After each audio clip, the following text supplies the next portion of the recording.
Well, hey there, crypto friends. Thanks again for joining me. So today we have a special guest on the channel who is returning here with some really great updates. Please help me welcome Sander Gansen from the World of Freight project. Sander, what's going on, man? Hey there. Yeah. It's been going very, very well. Yeah, good to see you again. I know you guys have made some really great progress since we touched base and really featured the project for the very first time here on the channel in October.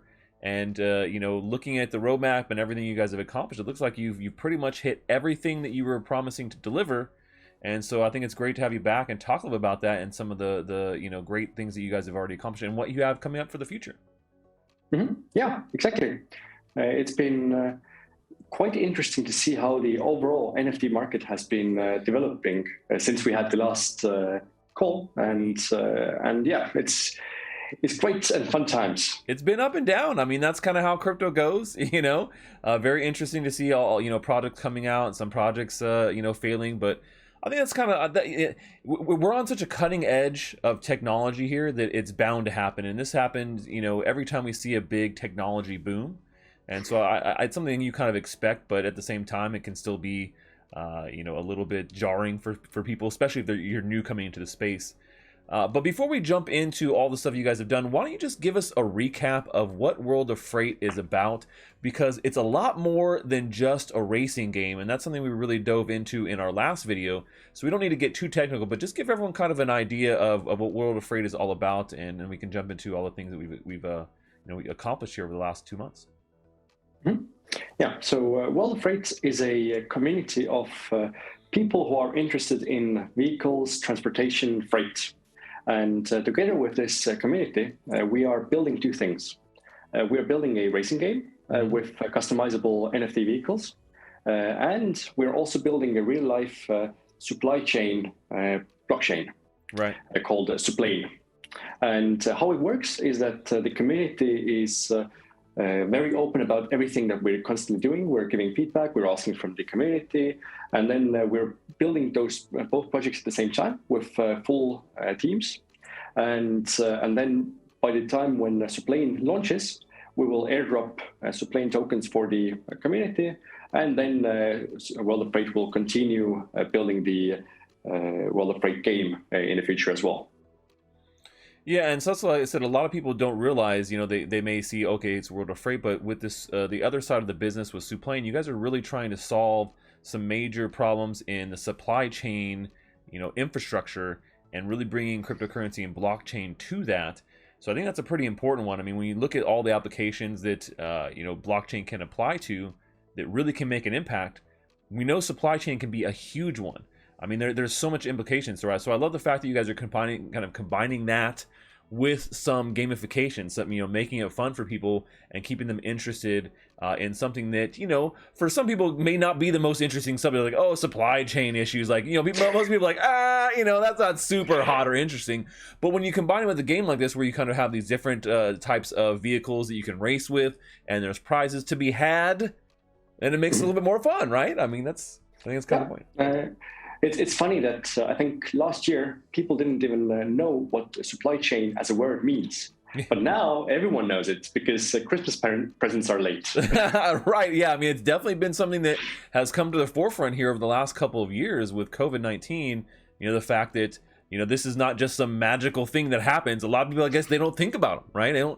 Most people these days don't think about how most things work. I think that's kind of one of the issues. And supply chain is definitely one of them. So I think you're right there. Yeah. And when we last talked, then Supplane was kind of a vague thing. We had some initial thoughts out there, but just now we have released our new website for Supplane, which is already going much more deeper. And over the next weeks, we will be releasing our white paper and actually getting it all out there so people would understand what we're building with Supplane. And at the same time, continuing development with the racing and the overall gamification elements. Yeah, World of Freight. So tell us some of the accomplishments that you guys have had here over the last couple of months, because like I said, we've already done a previous interview, which you guys can go check out, and we'll link here in the description and above. But tell us some of the stuff that you guys have accomplished that you're proud of, because like I said, I think that we talked about this just before we got on to the interview here, how a lot of projects say they're going to do something and they don't deliver on time. supply chain issues or team issues or other things, right? But they're not delivering on time, and you guys definitely have. So kind of maybe recap some of those things that you've delivered on here that people know that for sure they can jump into. Well, even us, we were thinking that some things would happen faster, but they took some time, but they're still here now. So by now we have launched our garage where you can customize your vehicles, and we have a bunch of people who have already changed their backgrounds and the colors of the vehicles themselves. We have the junkyard where you can send the old vehicle down and get a new one up. And so we also have launched the racing arena, which is the game where you can take your vehicles and race it against others, winning WOF tokens and in the future other rewards as well. And now next step is that we're going to add a visual element for the racing. So far it's been kind of just put your vehicle into race and then see what happens. But next up, we'll be adding the visual elements to it as well. Yeah, so it's more of like a statistics-based thing, right? So based upon the traits of each vehicle, then it's basically you're putting it in there saying, here's the vehicle I want to race, and then you hit the button, let's start, and then it says, okay, here's the winner, right? I mean, essentially, and then you can earn off of that right now. But really, the thing is, getting to more of a visual-looking race, right? I mean, I think that's more exciting for everybody. So tell us a little bit more about that. Yeah. So next steps are that we're going to initially add a kind of like 2D racing element to it, kind of similar like Z-Run and some other racing games have done in past. Sure. And then over the next months or so, we'll be adding the 3D racing element where you can actually see vehicles race themselves. And then in the end, what we plan to reach to is adding different other supply chain elements into the game, so that it's just not racing from point 1 to point 2, but it's rather that you need to do some tasks in between, and you need to choose the right path as well. Okay. So teaching people how supply chain actually works in a gamified way. That's actually really cool. I mean, that's an element that we don't see a lot in games like this. Like I said, the educational component of something where it's like, hey, not only is this really a racing game, but it kind of low key teaches you a little bit about supply chain and whatnot. So having to have like a little task you have to do or map the most efficient route to get to something, right? That makes a lot of sense. It's like make all right turns. Right. Yep. And then we'll be also adding the kind of like breeding thing in the future as well. Not that vehicles could breed, but something similar where people could print copies or something like that, so that the Genesis owners could, if they don't want to actively play the game, they could still rent out their vehicles somehow and earn WOF tokens this way. While those people that are by that point have not minted the vehicles could still use other people's vehicles to enjoy the game. Okay, that's very cool. Yeah, and so that gives a little bit more utility to this initial first like kind of Genesis edition of vehicles. Not only are you able to earn now, but then in the future having some more utility. And I know you guys also did like an airdrop here as well for holders, right? Is that correct? Yeah, we already did a free mint of freight punks, kind of like drivers for all those vehicles. Okay, yeah, freight punks. And 46% of the eligible owners claimed those. In the future, we'll be adding those freight punks into the award pool of races and make them available in other ways as well, because we have a much bigger role for freight punks in the future, where the owning a freight punk and a World of Freight vehicle gives you the bonus inside the game, as well as a bonus of how many supply tokens you will get at distribution events. So kind of you want to have both of them. Oh, okay, yeah. So even more utility for having both. You're getting like an extra bonus, and so for that supply token drop, when are you guys looking to kind of do that? Is that going to be sometime early next year, or do you have some sort of like date for that airdrop? So we're currently in a position of putting the tokenomics fully together, and we'll be having a discussion within our community sometime in January, agreeing those things.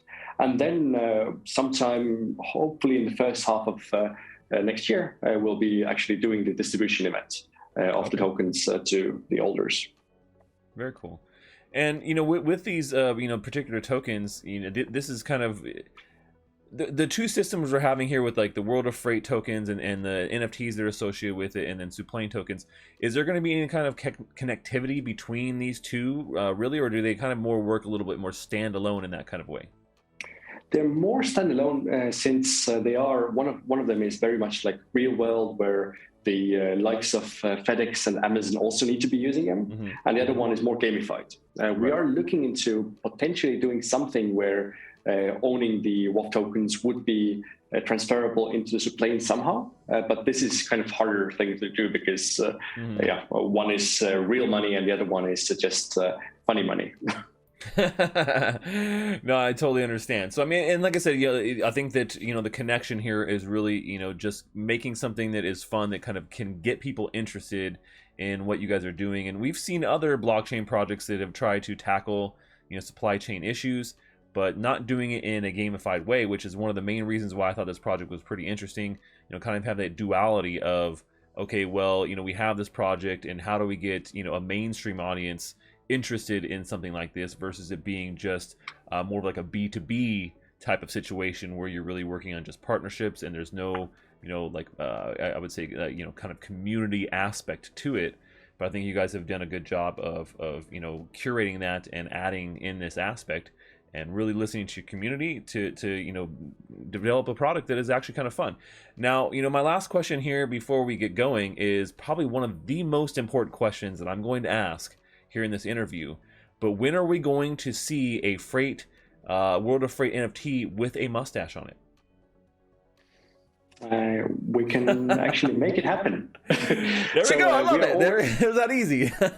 we are already making the planning for the 3D vehicles that will be airdropped once the initial collection is minted out, and those 3D vehicles will be metaverse capable. Oh, that's and cool. So we might as well make one of them a mustache vehicle. There you go. I love it. Do you? I don't know if you ever saw, but there was a company here called Lyft, and Lyft is kind of like Uber. And so when they first got started, they had these all the Lyfts had these giant pink mustaches that were like mounted to the grill of all these Lyft cars, and it was like one of the coolest things that I had ever when I saw it, I was like, man, that really puts it. And then they stopped doing it. And I was kind of sad. I was like, come on, guys. Like, that was one of the really cool elements of it. People having these giant purple mustache there, and it just kind of really identified the car. And I just thought it was kind of fun. But I think it slapping a mustache on just about anything makes it about 110% better. Just my own personal opinion. I don't know how you feel about it, but I think that's kind of fun. But I appreciate you and all the information that you provided today. Before we get going, are there any last little elements or nuggets of wisdom you want to leave with us about the project or the future here of World of Freight? Yeah, come and join our Discord community, in which we are openly discussing everything related to Supplane and World of Freight. We have already found some very interesting supply chain experts, e-commerce experts, and future investors via the community, and we're very happy to get more people involved in the future as well, or perhaps even hire you into our team. Awesome. So looking for some more positions there. It's always great hiring within the community. That's one of my big goals too. So I love the fact that you guys are very community focused on this project, and looking forward to the World of Freight here and seeing those actual races. I'm ready to see them actually racing. So I'm excited about that, and I can get my my truck out there racing with everybody. All right, folks. Well, I think that's all we have for today. Until next time, stash that crypto, friends.